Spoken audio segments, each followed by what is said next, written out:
കേരള പോലീസിനെ അദ്ദേഹം 2 വട്ടം വളരെ സൂക്ഷ്മകണ്ഠം പ്രശംസിക്കുകയും അനുമോദിക്കുകയും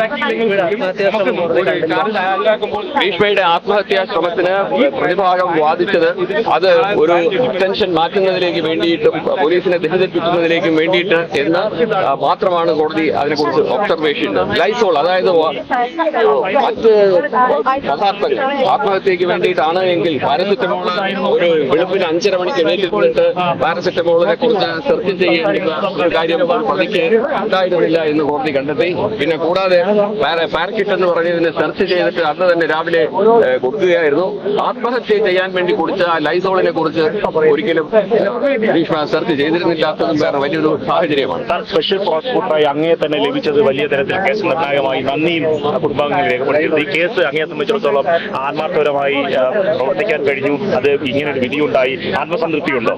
എന്റെ പബ്ലിക് പ്രോസിക്യൂട്ടർ എന്ന ഔദ്യോഗിക ജീവിതത്തിൽ സ്പെഷ്യൽ പി പി എന്ന രീതിയിൽ എനിക്ക് തീർച്ചയായിട്ടും വലിയൊരു വെല്ലുവിളി നിറഞ്ഞ ഒരു കേസ് തന്നെയായിരുന്നു. ആ ഒരു വലിയ വെല്ലുവിളി എനിക്ക് വളരെ അങ്ങേറ്റം സപ്പോർട്ടോടുകൂടി എന്റെ ടീം അംഗങ്ങളായിട്ടുള്ള അൽഫാസ് പടത്തിലും അതുപോലെ അഡ്വക്കേറ്റ് നവനീത് കുമാറും അത് പോലീസിന്റെ അങ്ങേ അറ്റത്തൊട്ട് ഉള്ള ഒരു സഹായം എനിക്ക് അവസാനം വരെയും പ്രോസിക്യൂഷൻ എയ്ഡിന്റെയും എല്ലാവരുടെയും, കാരണം 3 ഡിവൈഎസ്പിമാരുടെ സഹായം, ജോൺസൺ, അതുപോലെ റാഷിദ്, എസ് പി സുൽഫിക്കർ, പിന്നെ ഇപ്പോഴത്തെ പാറശാല CI സജി, ഇവരുടെയൊക്കെ എന്റെ ഓഫീസിലെ ടീം എല്ലാവരും കൂടി ഒത്തൊരുമിച്ചൊരു നല്ലൊരു പ്രവർത്തനം വെച്ചതുകൊണ്ടാണ് സത്യം കോടതിയിൽ തെളിയിക്കാൻ കഴിഞ്ഞതും അത് പരമാവധി ശിക്ഷ ഉറപ്പാക്കാൻ കഴിഞ്ഞതും എന്നുള്ളതാണ്.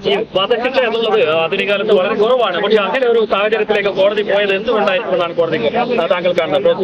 തീർച്ചയായിട്ടും വളരെയധികം 568 പേജുകളിൽ അദ്ദേഹം വളരെ വിശദമായിട്ട് നിരത്തിയ കാരണങ്ങൾ അതിൽ പറഞ്ഞിരിക്കുന്നത്. ഈ കാരണങ്ങളെല്ലാം കൊണ്ട് തന്നെ ഇത് ഒരു റെയറസ്റ്റ് ഓഫ് ദ റെയർ കേസിന് താഴെ ഒരിക്കലും ഇതിന് കണ്ടെത്താൻ കഴിയില്ല എന്ന് കണ്ടെത്തി. അദ്ദേഹം ഓപ്പൺ കോടതിയിൽ പറഞ്ഞ കാര്യങ്ങൾ പറയുന്നത് ഇത്രയും ക്രൂരമായിട്ടുള്ള ഒരു കൊലപാതകത്തിന് വേണ്ടി മുന്നൊരുക്കം നടത്തിയിട്ട് ആ മുന്നൊരുക്കം വളരെ അതീവ ജാഗ്രതയോടെ പിടിക്കപ്പെടില്ല എന്നുള്ള ഒരു വിശ്വാസത്തോടു കൂടി ചെയ്തതാണ്. പക്ഷെ പോലീസിന്റെ അതിസമർത്ഥമായിട്ടുള്ള നീക്കങ്ങളും അത് ശാസ്ത്രീയമായ കണ്ടെത്തലുകളുമാണ് കോടതിയിൽ, അത് ഓപ്പൺ കോടതിയിൽ അത് ക്ലെയിം ചെയ്ത് അതിന് തെളിവിലേക്ക് രേഖപ്പെടുത്തി അതിന് ഒരു വിധി ന്യായം പ്രഖ്യാപിക്കാനായിട്ട് കഴിഞ്ഞു. ഈ സാഹചര്യ സമ്മർദ്ദമൊന്നും കോടതിക്ക് മുമ്പിൽ വിലപ്പോയില്ല അല്ലേ? സാഹചര്യ